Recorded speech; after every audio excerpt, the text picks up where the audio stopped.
So good morning. My name is Nathan Gotch. I'm the Indiana State Director for Business for America. I just want to thank you all for joining us today. We're really excited to get the opportunity to speak with Tony Cook. Tony most recently was a representative in the Indiana State Legislature. He was serving in a district just north of Indianapolis, for those of you that are joining from around the country. Before we get started, we've got a special guest today, the CEO of Business for America, Sarah Bonk is here, and she just wanted to say a few quick words. Thank you, Nathan. Thank you, Tony, for being with us. And thanks everyone for joining us today. I wanted to tell you a little bit about Business for America before we get going, since we're the host. So Business for America is a business membership organization, a national nonpartisan nonprofit, and we focus exclusively on how companies can help foster a healthy representative democracy, improve voter turnout and civic engagement, and promote more effective government. Our member companies come from across the country and all different sectors and sizes, from Fortune 500s to small startups. And before Business for America, I was part of the business world myself, including around 5 years at American Electric Power in Ohio and nearly 15 years at Apple in Cupertino, California. I left Apple to found Business for America because I believe that the business community has a duty to help protect our democratic institutions and our constitutional rights. Business for America was founded on this idea that the public interest and the interest of business are aligned in having a well-functioning constitutional democracy, and that this is a genuinely nonpartisan issue. And I'm happy to report that more and more businesses are looking to join the cause. Recent research by Morning Consult shows us that 96% of business leaders say the existence of well-functioning democracy is important to a strong economy. And 81% of business leaders think that businesses should act to protect democracy and ensure safe and fair elections. Now, some companies get involved for different reasons. For some of our friends, it's because they care about their employees, their customers, their communities, and they want to ensure that every eligible voter has a voice in how our nation is governed. And for other companies, they're getting involved more for business reasons, because a constitutional representative democracy, a democratic republic, whichever term you prefer, is the best system of government for our market-driven economy. It's driven by enterprise, innovation, and competition.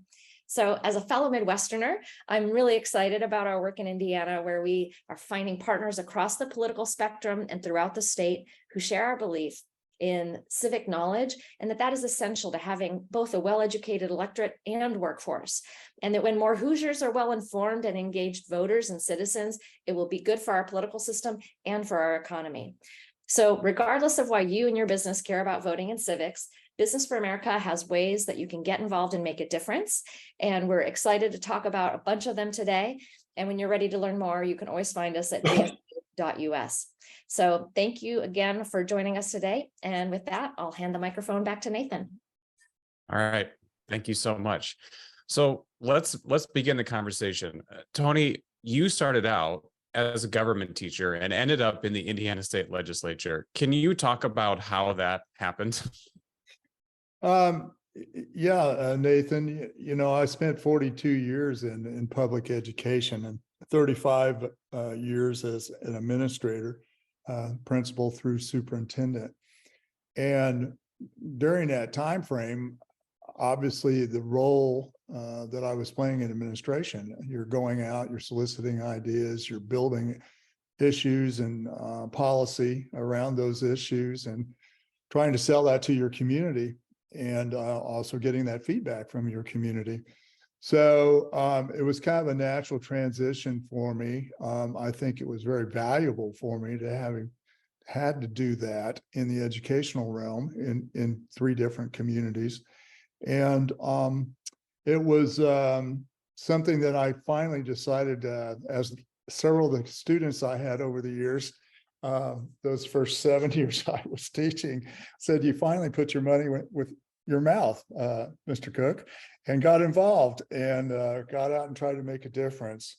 And I did preach that as I was teaching government and economics and U.S. history. And it was a rewarding experience for me. And I felt like I had a lot to offer in the educational realm for sure, and local government that I had to work with considerably during the time, particularly as a superintendent. And the legal realms. My wife is an attorney, owns her own firm, and had been a deputy prosecutor along the way too. And so in those areas, I felt like I could really contribute in our state of Indiana. Yeah. When you're teaching this, obviously you're learning about how government works, and then you're telling the students about that, and then you're in it one day. What were the biggest differences you saw from your understanding before you were involved directly, and then when you became a legislator? Well, the first thing was, that old how a bill becomes a law. There's a lot more to it than those basic ways we explained in government, or that the standard text, dedicated about a paragraph to. And I quickly learned that right off the get-go, and where I needed to build some coalition, which is important in civics. Obviously, compromise, unfortunately, sometimes has gotten become a dirty word, but you have to build that to be able to move and even get some of your bills that you want heard selected by the caucus administration, the four basic officers in a caucus who assign those to committee or don't. And then you have to also work on the chairman so that he will hear that bill. And he has some marching orders too of what's a priority bill. And then once you get into that process, you got to go through the committee hearings. You have to get it passed by a majority in your committee hearings. Then it goes up to the whole floor, where you have to defend that and present that at least 3 times through third reading before it's ever voted on. And in the second readings, when it can be amended, or you fight off the amendments so that it'll go through that house and go to the next house. And then the next house, it starts the same process over again.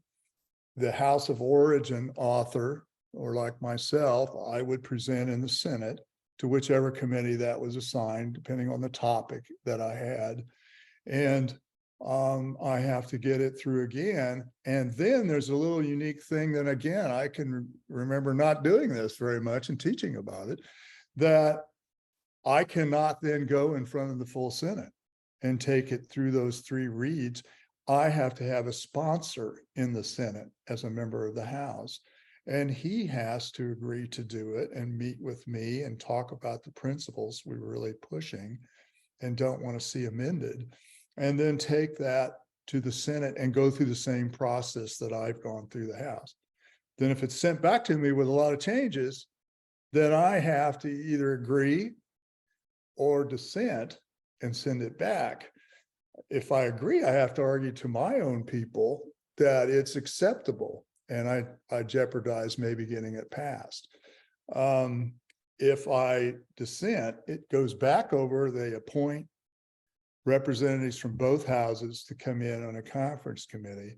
And then during that conference committee, we trade and bargain and do this and that to where it's going to be acceptable, because it still has to go back and be passed. So it's quite a process, and it's a good process. Some people say, you're making sausage. Well, you can have good sausage and bad sausage. So hopefully most of the time and most of the bills that I got through, we ended up with some fairly good sausage. Yeah. So speaking of that, one of your signature pieces of legislation was this new 6th grade civics requirement that is coming into effect with the school year that's starting for some kids this week. Can you talk about the evolution of that and how that came into law? Yeah, I'd be honest that because of the January 6th issue and all the divisiveness that we had at that time, and some of the civil unrest also with incidents we occurred, I really felt that this was the opportune time to go after this bill. I always had that when I came in, and in fact, I tried to get it in various forms prior to this. and did help support getting the immigration test and that kind of thing now taken by high school students. It's not a total requirement they pass that, but it's a part of their grade. And so I wanted to get something off the ground, and I felt like we weren't doing enough with civic education. I think that's proven throughout the country with some of the NAEP scores that we have, both for, I'm going to throw this out, both for adults and kids in school are just absolutely horrendous. They're abhorrent as far as I'm concerned. As we just heard from Sarah, you know, it's so important if you're going to have a democracy and hang on to a democracy that your people be knowledgeable and involved and discerning on issues. And so I really went after the lower grades at this point because I felt that was maybe going to, knowing both houses in Indiana, that was going to be possibly the easiest way to go versus forcing something at that point in high school, because we had some folks on both sides of that fence the last couple times we tried to push something high school. And I modeled it off of Sandra Day O'Connor bill that got initiated in Florida in 2012. However, in our process, it got reshaped a little bit.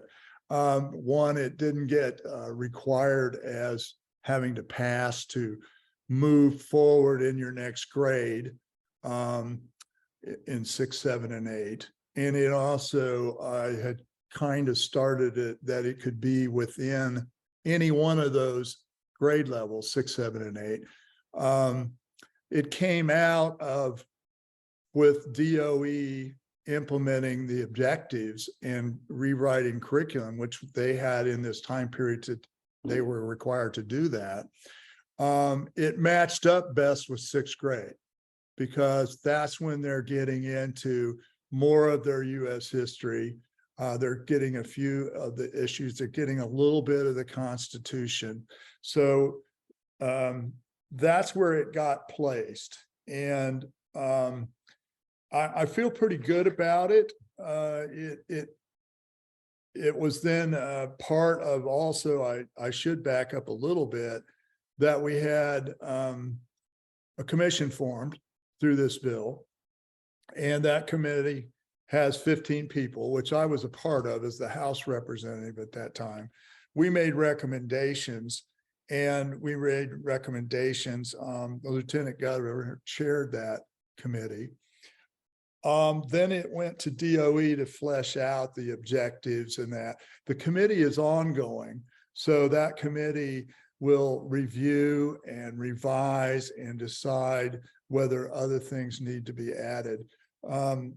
I feel like it's really gotten off to a good start on where we are. I was a little disappointed, not disappointed, I guess, but I wanted it to be a little more definitive on what some of those explicit objectives were and what things absolutely needed to be taught in the Constitution, the Declaration of Independence, Bill of Rights, those kind of things, court decisions. And instead it went a route, which was fine. I worked with Katie Jenner, our Secretary of Education, a lot on they build it out as resources. And so they generalized where these things should fall. And before, it was all just wrapped up into 6th grade, 7th grade, 4th grade, social studies, not civics, not, you know, firmly in the government realm and the processes of government and the divisions of power. So it did a nice job of resources. She accepted a lot of those that we wanted, and that's gone out to teachers now who are now in the process this spring of getting better trained, particularly elementary teachers in surveys said they were not very well trained. They did recognize it as a real need and thought it should be emphasized. And so we're receptive to doing that. And then that's where we got into, okay, where do they pay for this? How do they get this staff development? All those things that are required to do equality and more in depth than we had been doing before. So I'll stop there and see if you have any other things, Nathan, but essentially it started this summer, and it cannot be changed either unless it's brought back to the General Assembly. No one can add to or take away this law without it being the General Assembly that does that. Right. But so it seems very rock solid. And because of this new 6th grade requirement, we're hearing from businesses around the state asking, how can we help? How can we be a part of this? I'm a former high school teacher myself, and I know that sometimes you've got people who want to help, and that's great. And sometimes you've got people who come and they want to help, and maybe they're not as helping as much as they might think that they are.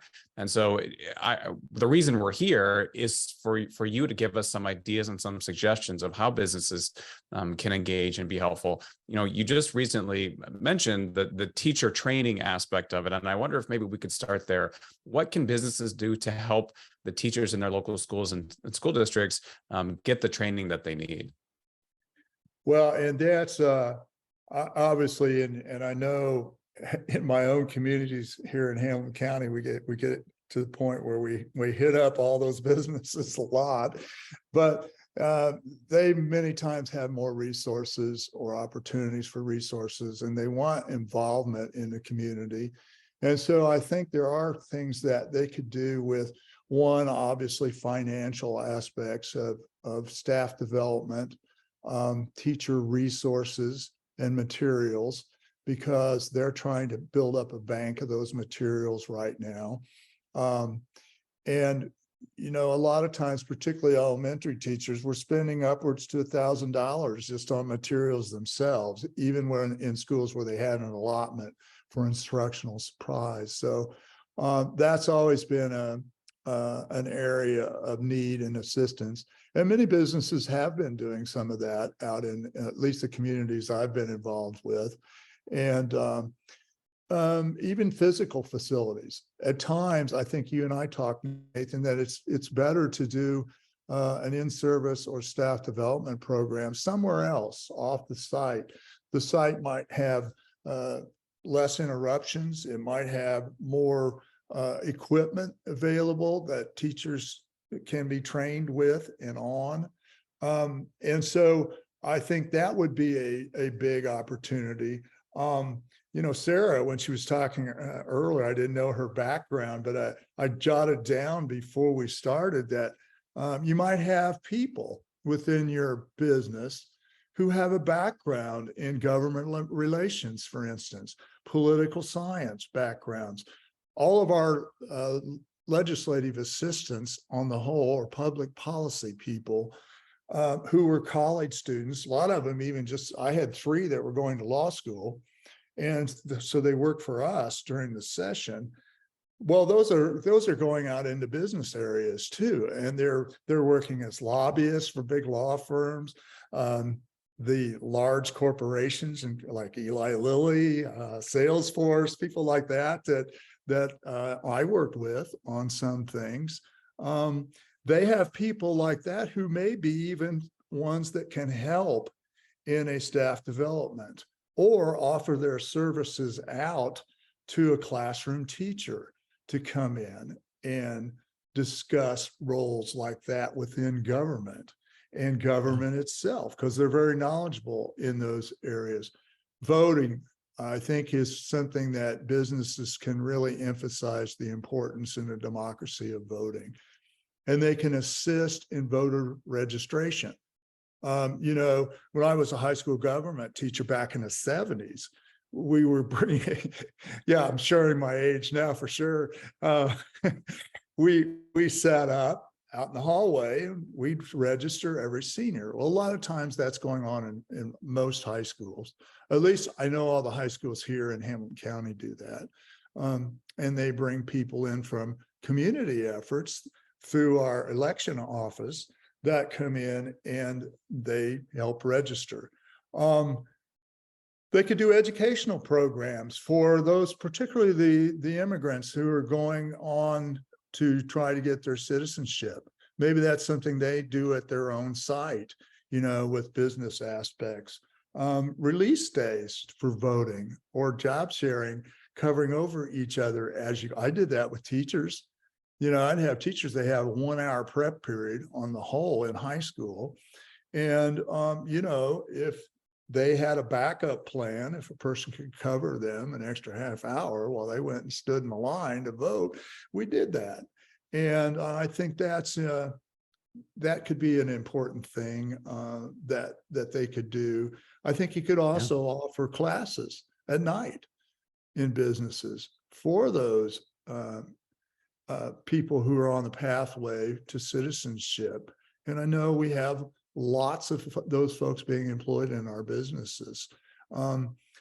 I threw out some to you early on that may sound a little crazy, but I think I was just gonna bring a few of those up, but I realized kind of maybe the fundamental question is, for a business that's not already involved with their school, is it as simple as just calling up the local school or the district office and say, hey, we want to help?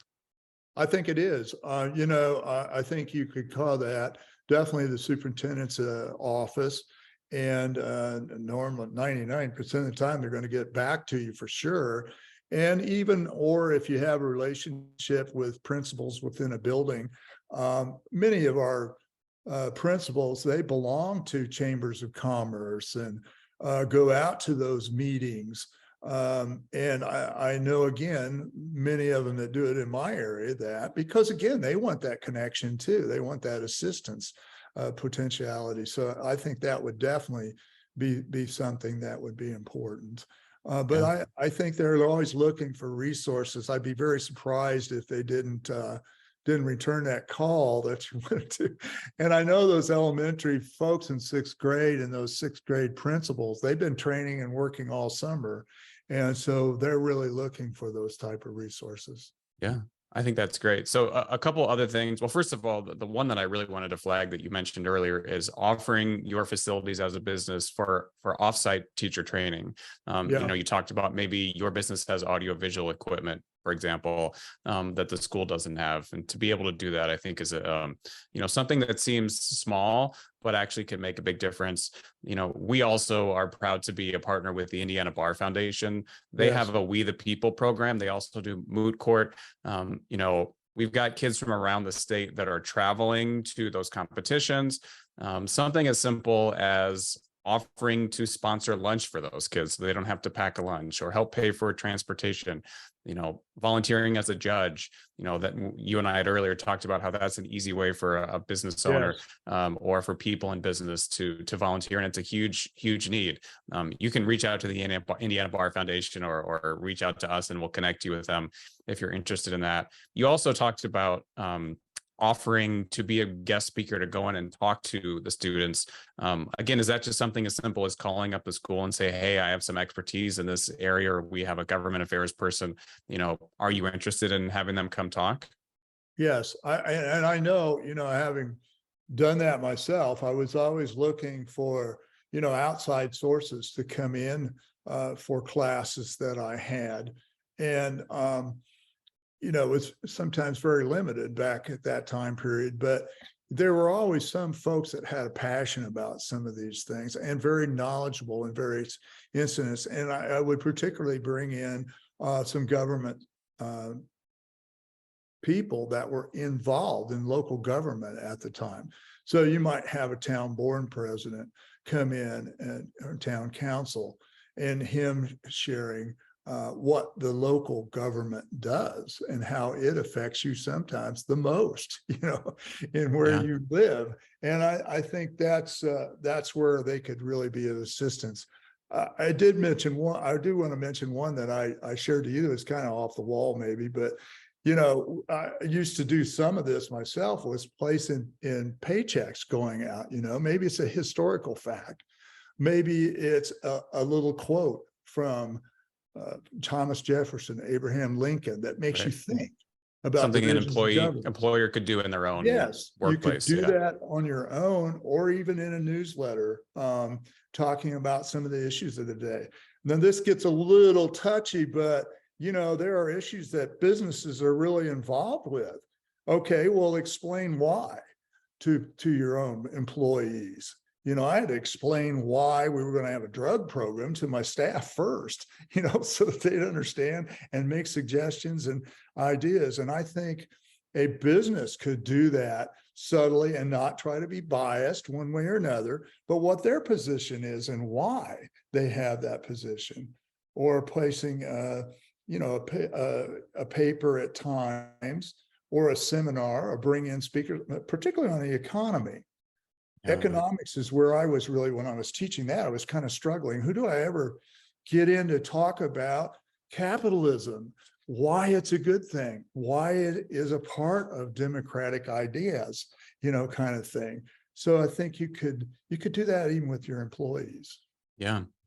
So I just want to note, we've got the Q&A open. We got some questions coming in. Please keep those coming. We're going to get to those in just a second. We just have a couple more ideas that Dr. Cook and I have talked about before the meeting I wanted to get through. And one thing that I wanted to note that you said that I think is interesting, on the guest speaker piece, a lot of times people say, well, I don't have anything that I can talk about, but oftentimes businesses know the local town council member or the county commissioner. So if you're, even if you just happen to know someone who you think could be a good guest speaker, potentially facilitating that is an easy way to help improve the civics education programming in your school. Absolutely. Absolutely.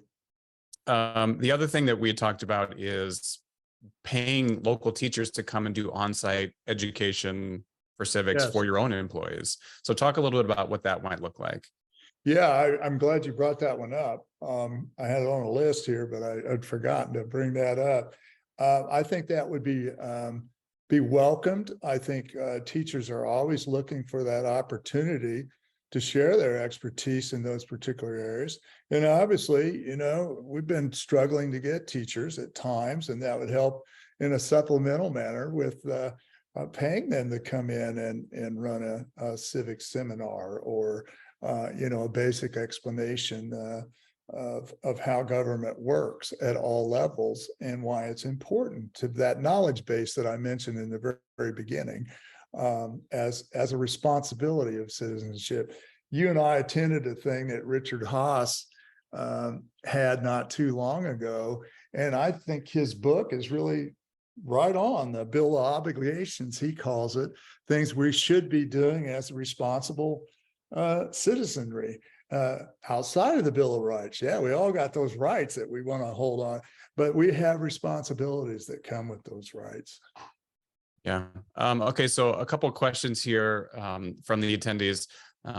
So Mike is asking about student government, and I'm going to read his question, but I think just the idea of how businesses can connect and help student government, that's a huge opportunity. So here's Mike's question. Are students encouraged to experiment with their student government elections? For example, trying ranked choice voting or approval voting, so they can learn the difference between elections determined by plurality versus majority? Yes, I think that's a great question. Because I know most run all kinds of different mock elections and surveys at that junior senior level of their government, and I think that would be very welcomed. And again, student governments get involved in lots of civic opportunities, and I know in my last stop as superintendent, one of the things to keep your charter was that you had to do some community involvement. And that was one I forgot to mention too. I think businesses can be very supportive of that, whether that's a food drive, for instance, where I am, there's a county council member who runs these food opportunities out in the community. It has food stations in all the rural areas of the Hamilton County, northern Hamilton County. Well, that's a pretty good thing. And now our kids have gotten into that too, as a collection point at the high school for that and distribution. I think there's a lot of opportunity for that with businesses coming in cooperatively with a student government and suggesting ideas to the student government to run. Yeah, I think that's great. Another thing that Susan Brock-Williams suggested, and I think is a great idea, is having elections during the election year, but having the students vote, like, for example, have them have a presidential election within the school. Yeah, and that's one of what I was referring as the election aspects that they did. And there was also some, I saw that one guy that I had at Noblesville, he would run surveys on issues and to find out whether they really knew the issues. And he was a very unique teacher to begin with. It was awesome. Actually, I'd borrow the stuff if I taught again, because he centered his whole class around major documents in U.S. history. And then he'd talk about the surroundings with those. But he would survey the current event issues with his kids too, and really press them to get out and get more resources and knowledge base from different resources to understand this. But he did surveys that way through it on current events. So yeah, I better say hi to Susan. I worked with Susan on a few things. Yeah, well, and that is actually something that the Indiana Business Alliance for Civics, which we're really proud to be spearheading. We're working on for 2024. Another thing that we are working on to make available to our members, and we'll talk a little bit more about that at the end of the call, what the Indiana Business Alliance for Civics is all about, but giving businesses a very easy way to honor the civics and government teachers in their communities.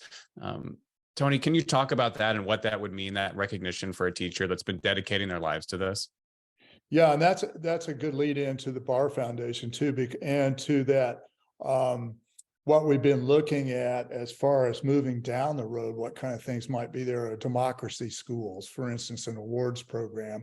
Illinois has one of those that's kind of one of the first runners and models of that, where that's run by the governor's program, and they give grants and they also give awards out to those schools and particular programs within the schools. That was one of the recommendations from the Civics Commission that we had, is that we looked down the road for that. See, they also had the class like I've got now in place that we passed. That wasn't really to be down the road a little more. But that's why I said earlier that I tried to push the button, because of all the things that were going on around the country and this need to be better educated about our government and all this, and civil discourse, all those things. So I think that's something down the road that business could be very involved in as they start doing these awards programs for both students and staff.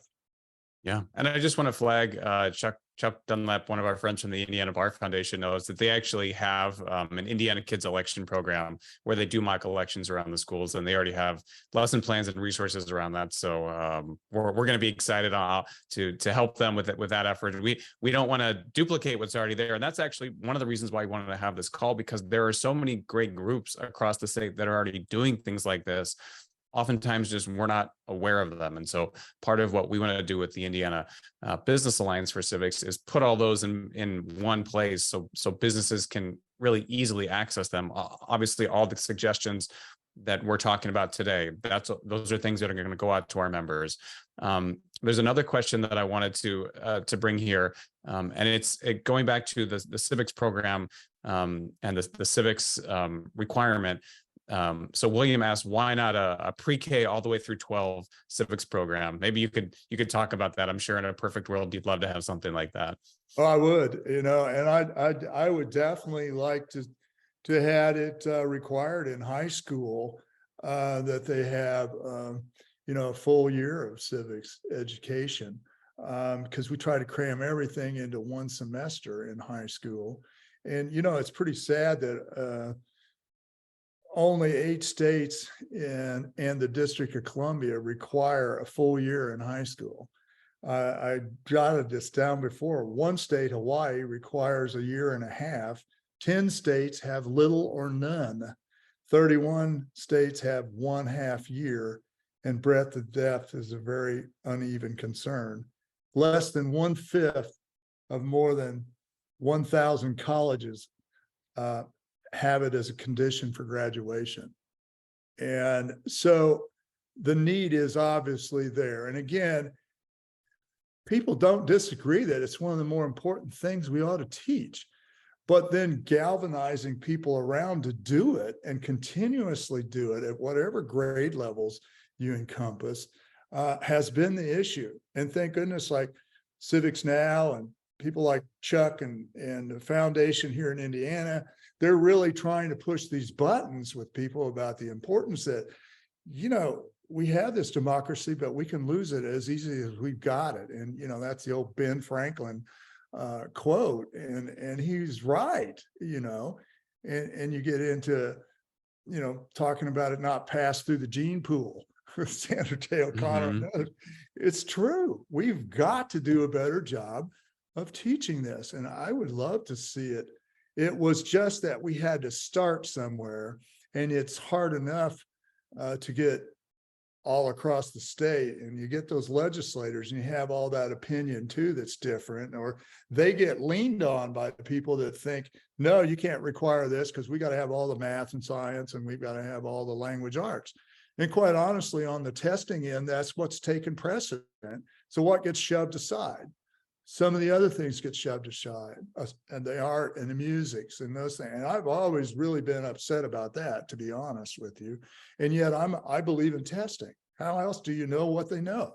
Kind of thing at times. Now, how much you count it and what you count it for, that's always been an issue. And I had some bills that changed some of that. But, it's important. It needs to be emphasized more, probably more in this day and age than it's ever been, since we're facing so many crises across the country. Yeah.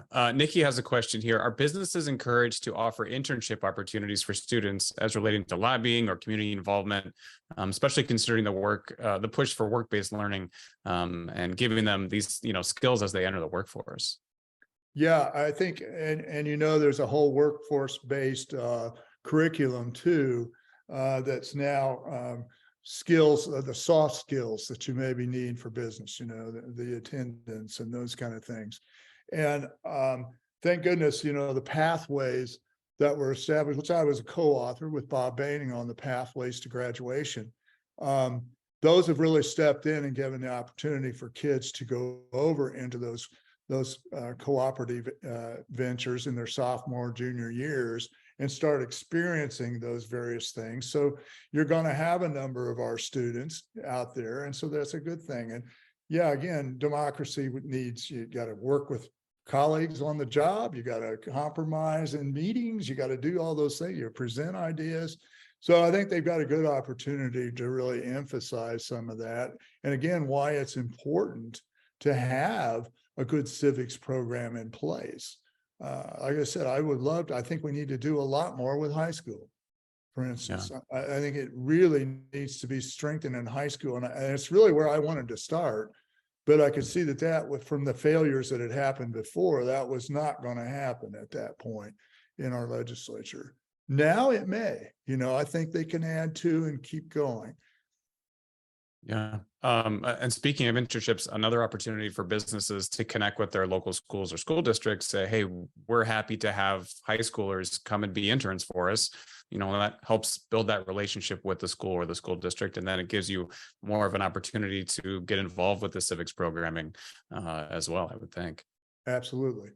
So I want to be respectful of everyone's time. We're getting close to our 10:45 ending point. I have a closing question for you, and that is, you first kind of came to national prominence when you were able to welcome Ryan White into your school district after, he had a very negative experience because of his AIDS and HIV diagnosis. I'm wondering if there are lessons you learned from that contentious time where people had lots of opinions and there was a lot of fear and misunderstanding and misinformation, disinformation. Are there lessons from that period that you think are applicable to our current state, sort of in a more general sense? Well, we've talked about this, but knowledge base and education. We got out early, 3 months before Ryan matriculated in August. And we hit the Rotaries, we hit the business groups, we hit the churches, and we went out and talked about AIDS and all the medical aspects of what we did know at the time. And we solicited student leaders to go and be involved with me if I were meeting with a specific group. And again, the community rallied because I think we took initiative to get out into the community and share and empathize with Ryan's situation. And if it were your child, what would you want? Well, it showed a community in a civics manner can come together and then respect some of that leadership and what we were trying to do and how we were going to do it. We had to tell them how we were going to keep your child safe, as well as Ryan when he came to school, because he was a hemophiliac, and there were all kinds of little procedures. And a lot of people don't know this. We were the guinea pig for the cleanup too, because Ryan would get sick, or if he bled, what were you going to do? How are you going to have your custodians handle that? So we had all these training aspects that went along, but I thought all that working together, being knowledgeable, having empathy, all of those are good things that work around what civics education should be about. Being responsible, not being angry, not being violent, don't support that, support your country, the whole 9 yards. So I think I'm kind of rambling a little bit, but that was huge for us. And it was getting out in cooperative manner. And I had business people and others then that started singing that too in their various advantage points. And that really helped us, that all of a sudden we had some adults and kids who were influential in the community. And honestly, yeah, we targeted them. We targeted the influential business people in our community, the Sonny Becks of the world that we have here in Indiana. And, they were on our side, and they worked to help move that positively too. Yeah, that's great. So I just want to close here by saying thank you for joining us. Thank you to our panelists, obviously, Tony Cook, and also for all of you who took time out of your day to join us. Again, the Indiana Business Alliance for Civics, that's something that we're really proud to be leading. It's for any Indiana business, from large corporations to small businesses and solo entrepreneurs. And we help businesses do voter registration of their employees, voter education so that they're more civically engaged. And we also help businesses connect with local schools and school districts to improve civics education in the schools. Thank you so much for joining us. If you want more information about what we do, go to bfa.us/Indiana. Please have a great day.